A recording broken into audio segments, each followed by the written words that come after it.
Ils sont comme transportés. Ceux qui apposent leurs mains au-dessus du cœur d'Uruguay semblent bouleversés par l'expérience. C'est une belle agate de 8 kilos, à l'intérieur des cristaux de quartz, mais pour ceux venus voir la mère de toutes les pierres, comme certains l'appellent, elle est bien plus que cela. J'ai des fourmillements, des picotements. J'ai le cœur qui...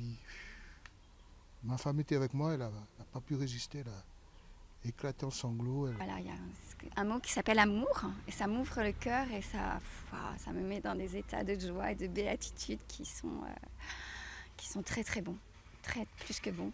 Chacun a sa propre vision de la pierre et chacun a son ressenti. Effectivement, pour moi, elle me parle en tout cas. Pour certains, c'est même le deuxième déplacement en une semaine. Le cœur d'Uruguay aurait été découvert dans les années 60 en Amérique du Sud. Ils seraient nombreux à avoir ressenti des effets bénéfiques à son contact, à commencer par ceux qui l'ont fait venir à La Réunion. En 2017, j'ai eu une vue de cette pierre qui irradiait de blanc tout autour. Donc j'ai fait part de cette vision et j'avais envie qu'ils viennent à La Réunion. Recevoir le cœur de la terre dans la maison de l'ouverture du cœur, c'est exceptionnel.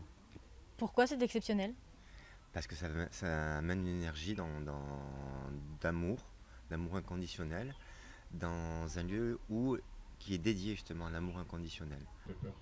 Le gardien de la pierre multiplie les anecdotes devant le public conquis, mais cet informaticien à la retraite est aussi un habitué des sceptiques. Il y a des personnes qui ressentent rien du tout. Vous savez, il y a plusieurs types de personnes qui voient la pierre. Il y a ceux qui sont complètement perchés, qui voient plein de choses de très haut, soi-disant.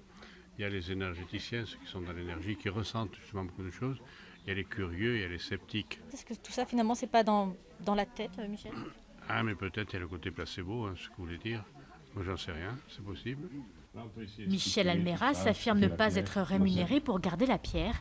Personne n'a payé pour voir le cœur d'Uruguay cet après-midi, ni pour acheter les cartes où il est représenté. Les participants pouvaient en revanche glisser des pièces et des billets dans une petite boîte.